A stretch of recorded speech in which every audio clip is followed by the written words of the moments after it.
welcome back to this god-awful show. Wow, it's June. It's gay month. Pretty cool.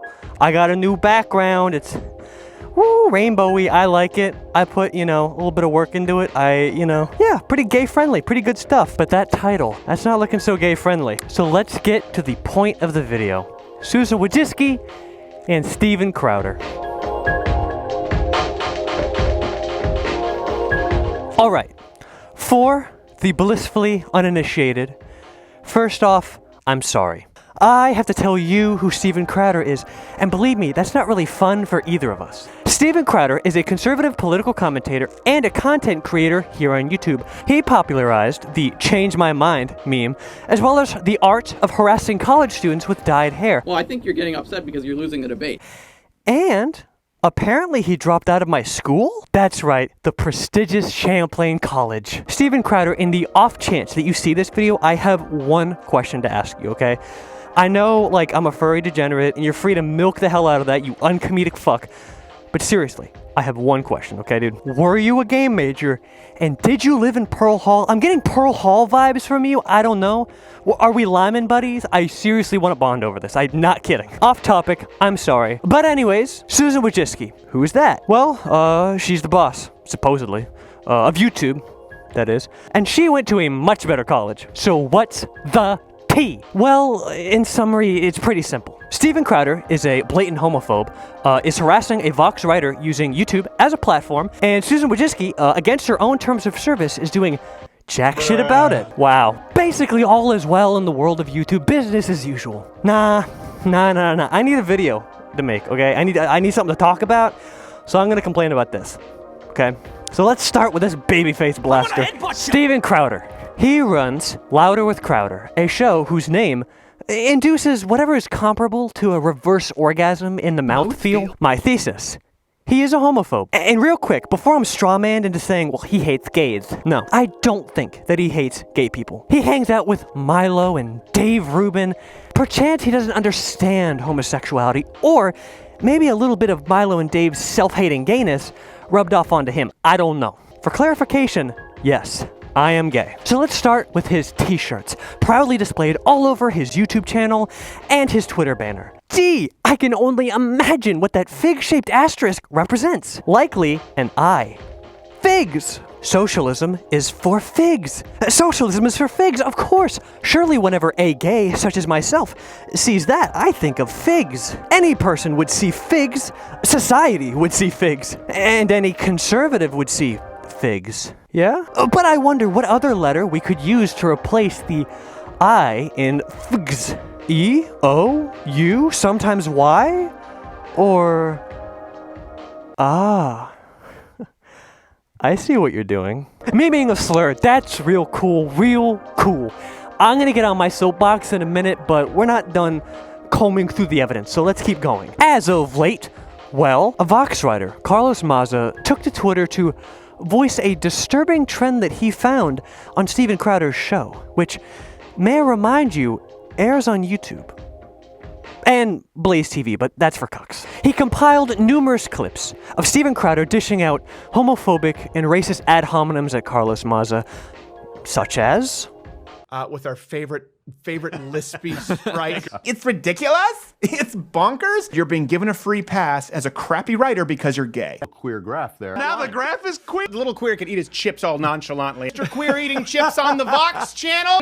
Chip, but you can eat just one. Like dicks. Mr. Lispy Queer from Vox. Something gay Latino from Vox. Even his hand movement in fast motion is gay. Now we're here with the short-haired angry lesbian on Skype. Eating a banana, we get the symbolism there. Gay, semi-Latino, Vox. Oh, okay, so you really are just an angry little queer. All right. The gay Vox sprite is wrong. Now he could be a tranny, Your Honor. You, by the way, the gay Mexican guy, the gay Latino V-neck. Gay Mexican. Or Mexican gay guy used to work. Mexican gay Latino there at Vox. Oh, gay Latino from Vox. The token Vox gay atheist sprite with surprisingly flaccid chest considering how thin he is. It is very bizarre to me. Ad hominem, yes, but it was an addendum to that. Now, that's the brunt of the evidence, really. Now, before I get to YouTube's part in all of this, I want to make a point that I was actually going to make in a different video that I was planning to make for this week. Much of this point that I'm going to make actually comes from a video by Contrapoint. I highly recommend that you go check out her video, The Darkness.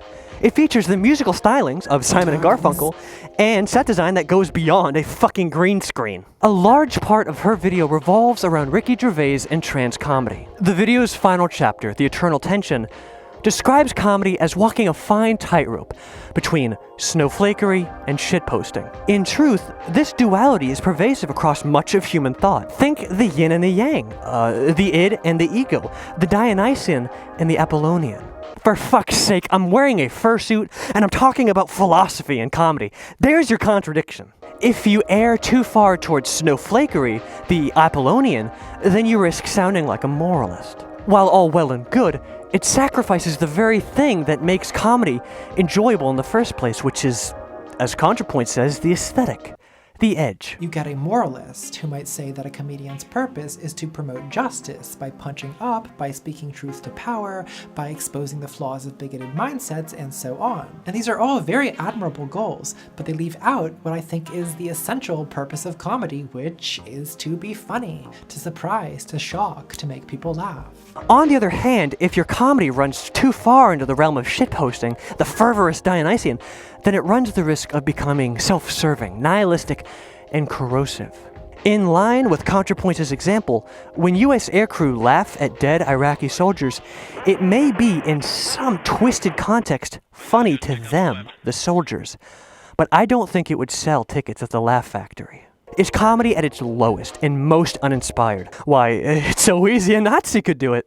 Primarily at the suffering of undesirables. Like me! And Crowder's humor around the gays devolves simply to ha-ha, socialism is for f***gs. Not only is it homophobic, it's meaningless. It is comedy told by an idiot full of sound and fury, signifying nothing. His intent may be to ridicule socialism, but if we agree that being gay isn't bad, but he's still ridiculing socialism with that word, or at least the implication, then maybe we're not entirely in agreement. Crowder can't even argue that he's being offensive for offensive's sake. I can think of many other colorful slurs that Crowder can use to insult socialism with. Maybe socialism is for naggers, chunks, sense. But he won't. And it's not about challenging society's perception of slurs. It's about weaponizing homophobia. Now, one can point to iDubbbz, for whom some of his greatest comedic bits actually center around homosexuality. What are you, fucking gay? This is fun! I'm gay.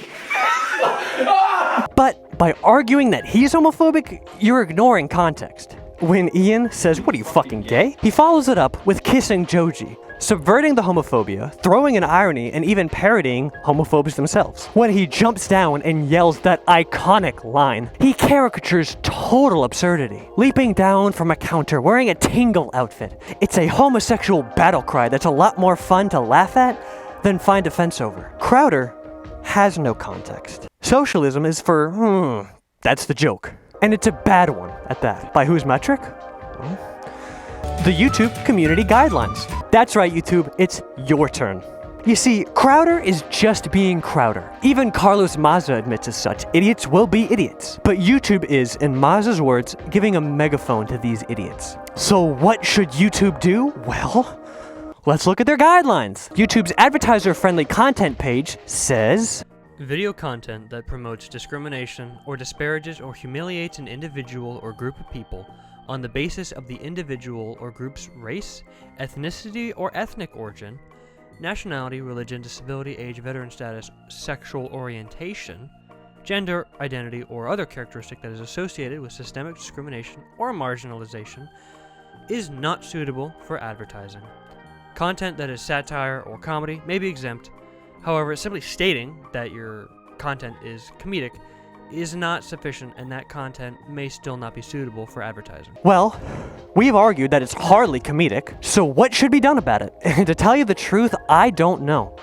It's honestly not my place to say, it's kind of YouTube's. But YouTube has their answer, yay! If that content is not suitable for advertising, and Crowder's videos do have ads, take ads off them. The fuck do you think? You see, PewDiePie can get mass demonetized over behavior which, believe me, I'm not going to defend. But then he's the biggest YouTuber on the platform. But Crowder isn't some 200 sub guy.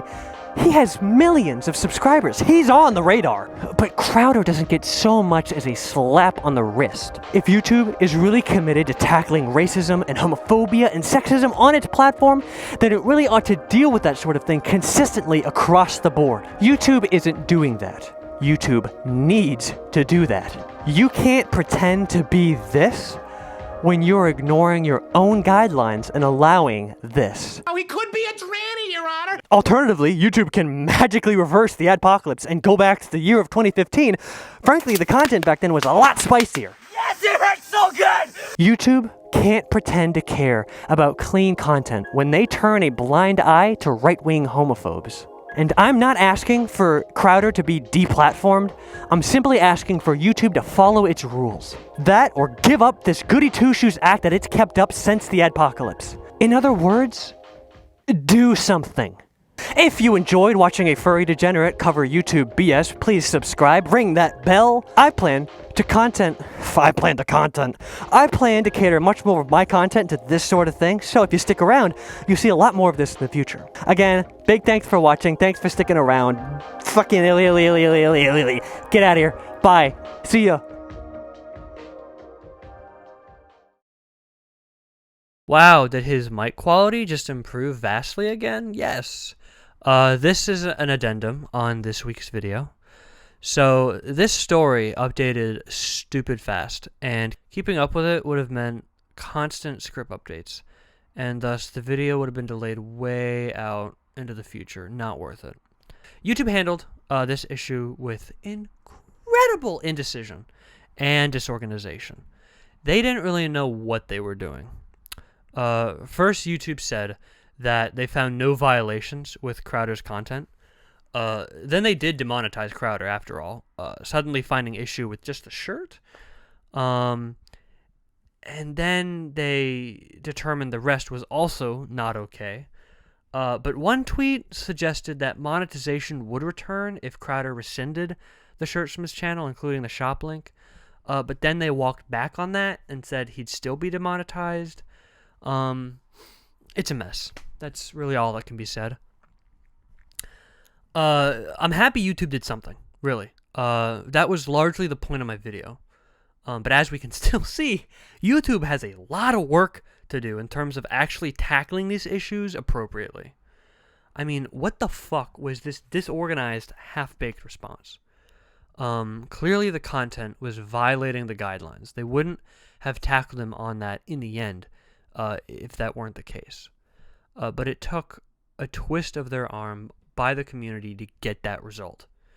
It was 100% reactionary. Absolutely. Their reluctance and sheer disorganization in reaction is not really heartwarming. It's really discouraging, actually. YouTube has a history of failing its LGBT creators, and this is really just another page in that saga. I still stand by what I said. YouTube must tackle these issues fairly and readily if they want their clean image post-adpocalypse. As creators, our hands are tied as to what we can and cannot make. Post-adpoc YouTube sucks. Post-adpoc YouTube really is a neutered husk of the site that once inspired me to actually become a creator. YouTube is going really in a disgusting and corporate direction that utterly ignores small creators. It's more interested in appearing mainstream and clean and family-friendly, but fuck me, if they're gonna do that, then don't go giving people like Crowder a pass along the fucking way. Honestly, here's the fucking tea, okay? I don't want to feel like I have to censor myself while seeing Crowder act like a blatant homophobe. As a homosexual, it hurts. And as a creator, it's insulting. So, YouTube, do better. Peace.